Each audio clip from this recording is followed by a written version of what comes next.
Hello and welcome to News Across Nigeria. I'm Olumide Macaulay.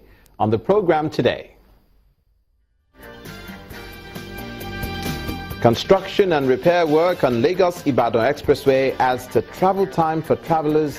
Road safety officials warn motorists to exercise caution.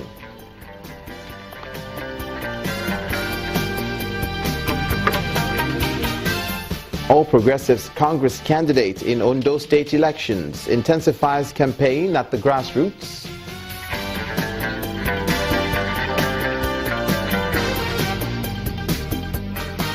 And over 100,000 micro, small and medium enterprises in Lagos to benefit from 25 billion naira employment trust fund of the state government within the next 3 years.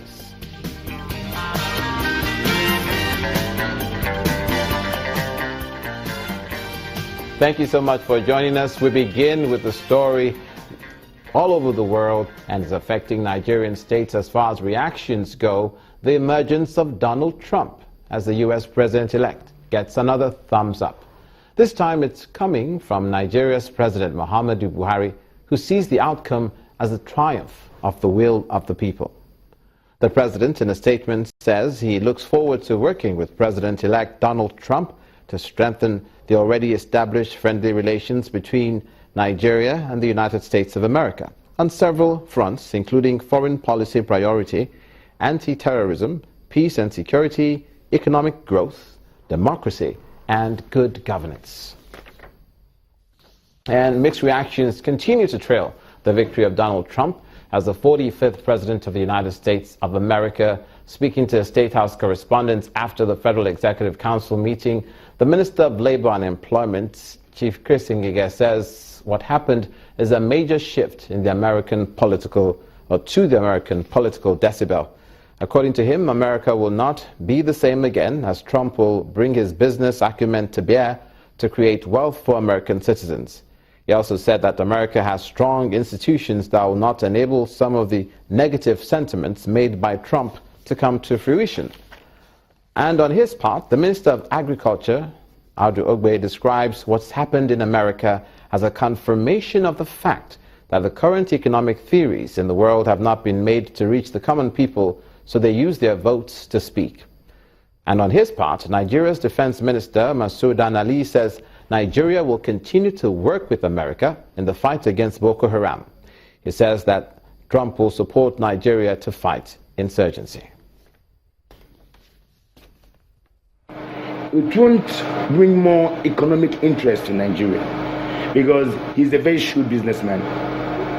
Being a shrewd businessman, he will be more interested in doing business with the Jews, not Africans. That's the only place I feel there may be a vacuum in the Nigeria-US economic relations. But politically and socially, it's positive, absolutely positive. But the fear now is also it will move Nigeria closer to China and Russia, but not to the US as it's supposed to be. In fact, it will give China an upper hand, and also Russia a super upper hand. Yes, to come into Nigeria economy fully, especially in oil, gas, and power. That the US don't give loans. The US as a state don't give loans. AIDS. And these AIDS are always attached with one string or the other. The Chinese could give and the Russians could give. But I promise you one thing. Having had Mr. Trump talk about deporting Africans, deporting Latinos, sending the Muslim people back home, closing Mexico border, every core American wants to hear that. But he won't do it. He won't do it. Americans depend on the economy of these migrant people to survive. That was an expert in globalization and international relations, Professor Nwako Martins, talking about the emergence of Donald Trump as the 45th President of the United States, saying it'll have a positive impact on Nigeria's social political landscape. One of the things he was just talking about is, and he heads the Department of History and International Relations at the Imo State University, and one of the things he was talking about is that he believes that the Trump's presidency may not bring better economic interests to Nigeria or economic benefits. He says, as a businessman, Mr. Trump's leaning towards Jews may push Nigeria to consider doing more business with the Russians or the Chinese. To other news now, and the Federal Executive Council used today's sitting to reflect on its performance in the past 1 year of the Buhari administration. Briefing State House correspondents after the council meeting, the Minister of Mines and Steel Development, Dr. Kayode Fayemi, said the meeting reflected on the progress so far, the challenges that they've made, and the tasks they still have to tackle. According to him, the council approved the direct procurement of Nissan four-wheel patrol vehicles for Mines Inspectorate Division of the Ministry of Mines and Steel Development in the 36 states of the Federation and the Federal Capital Territory.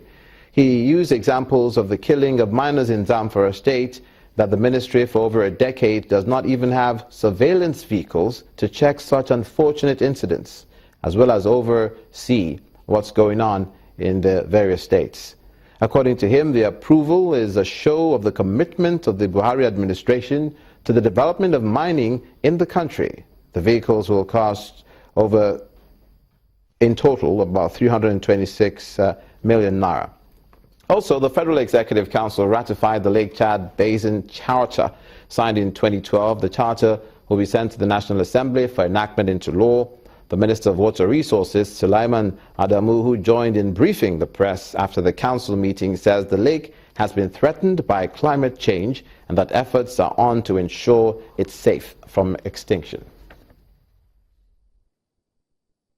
President Muhammadu Buhari has commended Governor Adams Oshomole for building a new road in the Ugweben local government area of Edo State, as well as the Edo University. Speaking during the commissioning of the projects on the second day of his working visit to Edo State, President Buhari calls for the proper maintenance of the projects so they'll serve the purposes for which they were built in the first place. The President Muhammadu Buhari and Governor Adams Oshomole of Edo State arrived in Igweben town for the commissioning of the Ujogba Ebudi Igweben Link Road in Igweben local government area of Edo State on the second day of his official visit to the state. Governor Oshomole and the President joined the National Chairman of the All Progressives Congress APC, Chief John Oyegun, Governor of Lagos State, Akiwumi Ambode, Governor-elect of Edo State, Godwin Obaseki, the Speaker of the Edo State House of Assembly, and some traditional rulers from Eastern land for the official commissioning of the 7.3-kilometer road. If people find that they can make money from farming and they have the access road to evacuate farm produce to the market and they make money, a lot of those who are chasing jobs in the cities will relocate home. After the governor's speech, President Buhari goes ahead to cut the tape to formally open the road for use.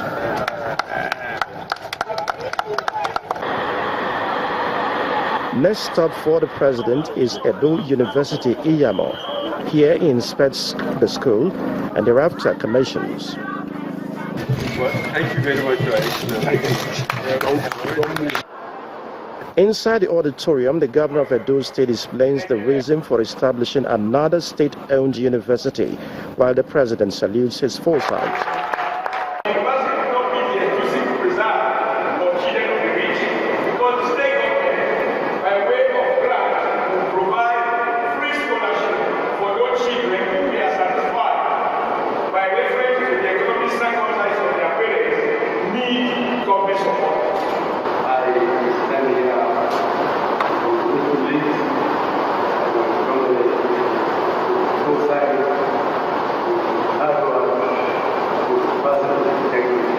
With a two-day visit by the president concluded, attention now shifts to Saturday, when Governor Adams Oshomole will hand over to his successor.